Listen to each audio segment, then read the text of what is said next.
العاشرة تماما بتوقيت العاصمة أسمر. إلى حضراتكم نشرة الأخبار مستهلة إياها بأهم وأبرز العناوين. إصابة 13 مواطن بفيروس كورونا اليوم.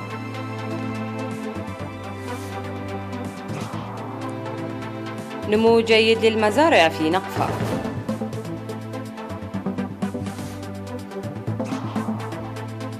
دورة تدريبية للمعلمين في مصوع. أستراليا تبدأ رسميا في تنفيذ صفقة الغواصات مع الولايات المتحدة.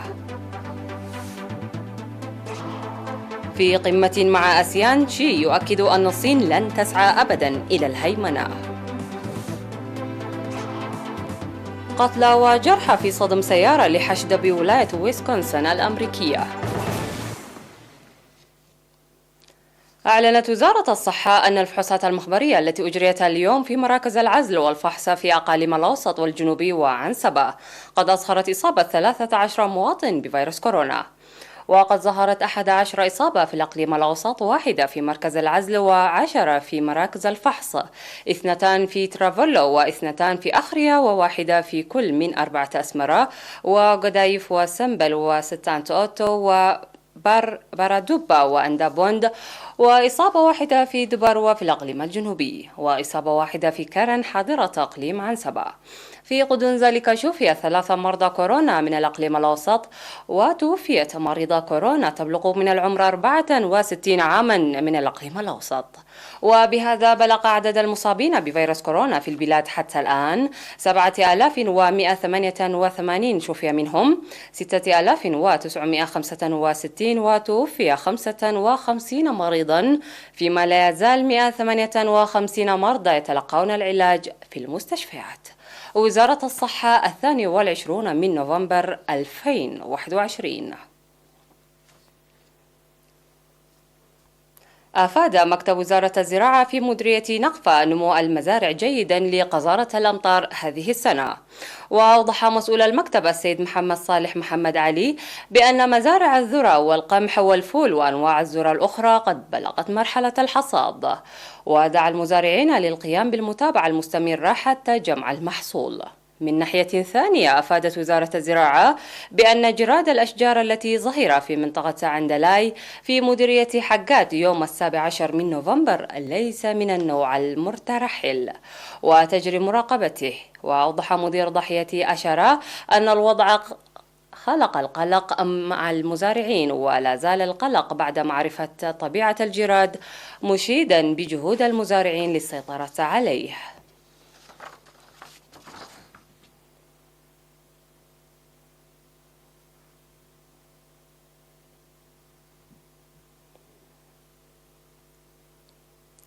يقوم الإريتريون في كافة دول المحجر بتنظيم برامج تأبين للمناضلين الشهيدين سكرتير الجبهة الشعبية للديمقراطية والعدالة الأمين محمد سعيد، وقائد مركز تدريب قوات الدفاع سابقا العميد نقاش تسفاتين، لمزيد من التفاصيل في سياق التقرير التالي بصوت الزميل قاسم أحمد. أقام الإريتريون المقيمون في مدن ألمانيا والكويت وتورنتو الكندية ودبي والإمارات الشمالية حفل تأبين المناضلين سكرتير الجبهة الشعبية للديمقراطية والعدالة الأمين محمد سعيد وقائد مركز تدريب قوات الدفاع سابقا العميد نقاش تسفازين. وفي مراسم التأبين التي جرت في مدينة برلين يوم 21 من نوفمبر، قدم القائم بأعمال السفارة الإريترية السيد يوحنس والدو نبذة تاريخية عن مساهمات المناضلين الشهيدين، وقال: علينا العمل المضاعف بالثبات على نهجهم تنفيذا لوصية الشهداء. وفي المناسبة المماثلة المنظمة يوم 20 من نوفمبر في مدينة فرانكفورت وضواحيها، أوضح مسؤول الشؤون الشعبية والمجتمعية السيد كحساي تولدي وقنصل إريتريا العام السيد كبراب تخستم أن إيصال الهدف الذي بدأه الشهداء إلى غايته مسؤولية جميع المواطنين.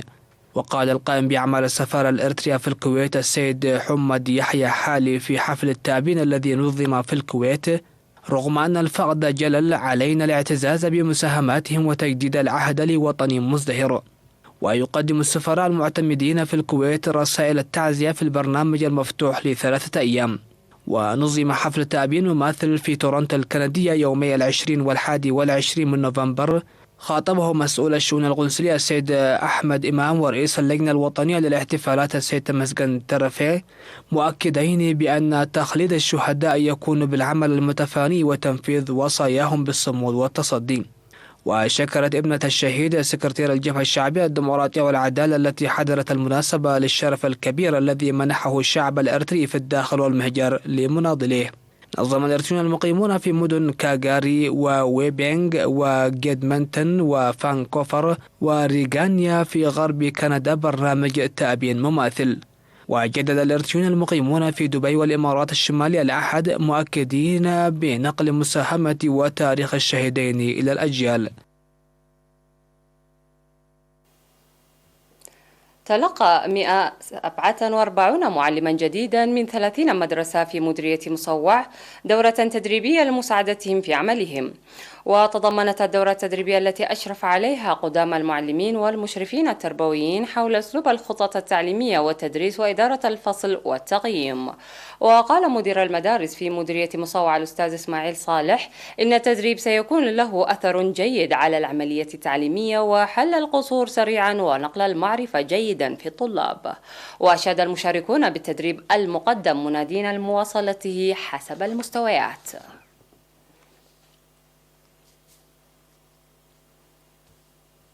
دعا مكتب مراقبة القانون والنظام في مديرية صنعاء المواطنين للتحقيق من تاريخ صلاحية المواد الغذائية والأدوية عند الشراء وإبلاغ الجهات المعنية في حال وجود مواد منتهية الصلاحية. وأوضح مسؤول المكتب السيد هابتون بين أنهم يقومون شهريا بأنشطة مراقبة للنظافة وجودة الخدمات بالتعاون مع مكتب وزارة الصحة في المديرية واتخاذ الإجراءات القانونية ضد المخالفين. وحث أصحاب المتاجر لعدم بيع المواد المنتهية الصلاحية لأضرارها الصحية الجسيمة. هذا وقام مكتب القانون والنظام يوم 12 من نوفمبر بإحراق مواد الغذاء والتجميل والصابون منتهية الصلاحية بحضور ممثلي الصحة والشرطة والإدارة.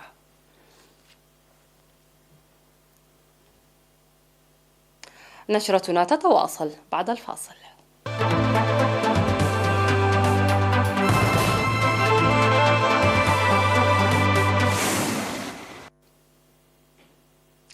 بدأت أستراليا رسميا بتنفيذ برنامج مثير للجدل لتزويد بغواصات تعمل بالدفع النووي في إطار تحالف دفاعي جديد مع بريطانيا والولايات المتحدة. ووقع وزير الدفاع الأسترالي بيتر داتون اتفاقية مع دبلوماسيين بريطانيين وأمريكيين تسمح بتبادل المعلومات حول الدفع النووي البحري بين البلدان الثلاثة.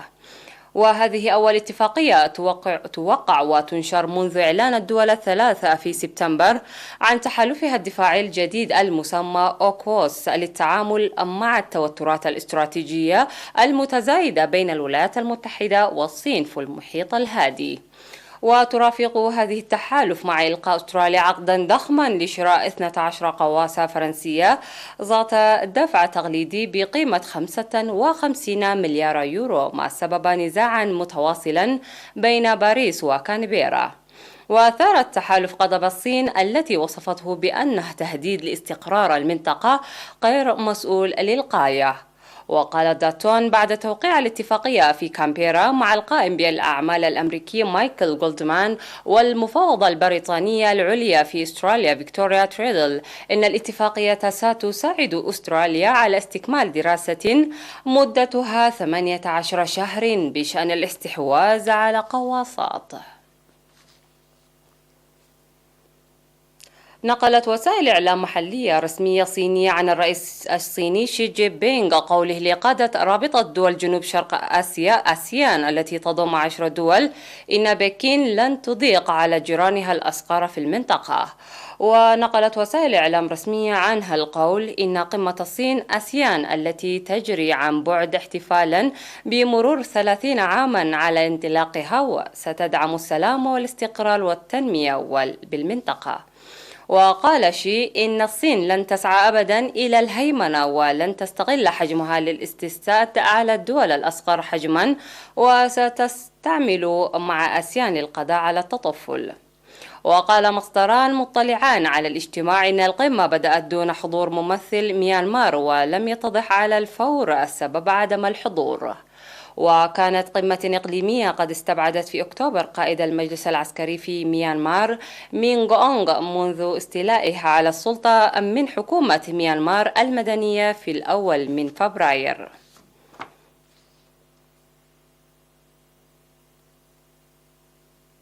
أعلنت الشرطة الأمريكية سقوط 5 قتلى على الأقل وأكثر من 40 جريحا جراء صدم سيارة حشدا كان متجمعا للمشاركة في أحد عروض عيد الميلاد في واكيشا بولاية ويسكونسن.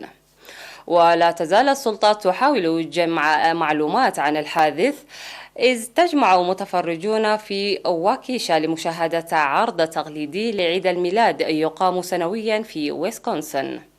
وفي وقت سابق قال قائد للشرطة دان تومسون في مؤتمر صحفي إن هناك قتلى من دون أن يحدد عددهم.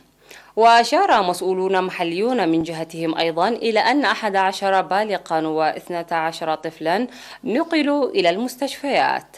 وإذ لم يحدد عدد القتلى، شدد على أنه لن يتم إعطاء مزيد من المعلومات حتى يتم إخطار عائلات الضحايا.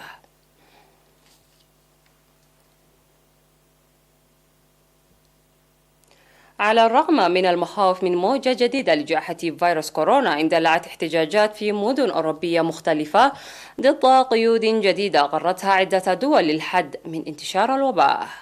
في هولندا تتواصل الاحتجاجات في عدة مدن هولندية لليلة الثالثة على التوالي، شارك فيها الآلاف للتنديد بالتدابير الحكومية للحد من انتشار الفيروس.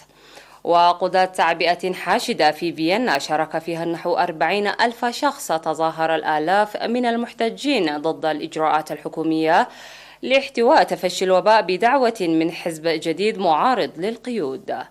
هذا واشتبكت الشرطة مع محتجين في شوارع العاصمة البلجيكية بروكسل خلال مظاهرات على قيود كوفيد-19 التي فرضتها الحكومة.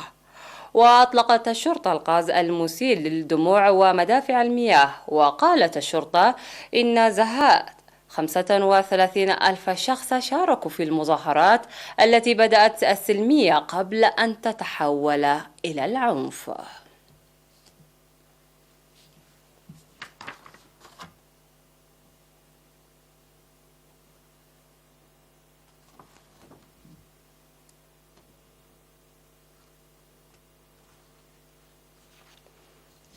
ختام النشرة، اسمحوا لي أن أذكركم بأهم ما جاء فيها. إصابة 13 مواطن بفيروس كورونا اليوم.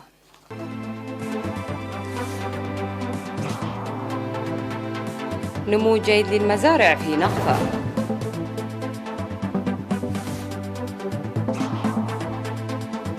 دورة تدريبية للمعلمين في مصوع. أستراليا تبدأ رسمياً في تنفيذ صفقة الغواصات مع الولايات المتحدة. في قمة مع آسيان، شي يؤكد أن الصين لن تسعى أبداً إلى الهيمنة.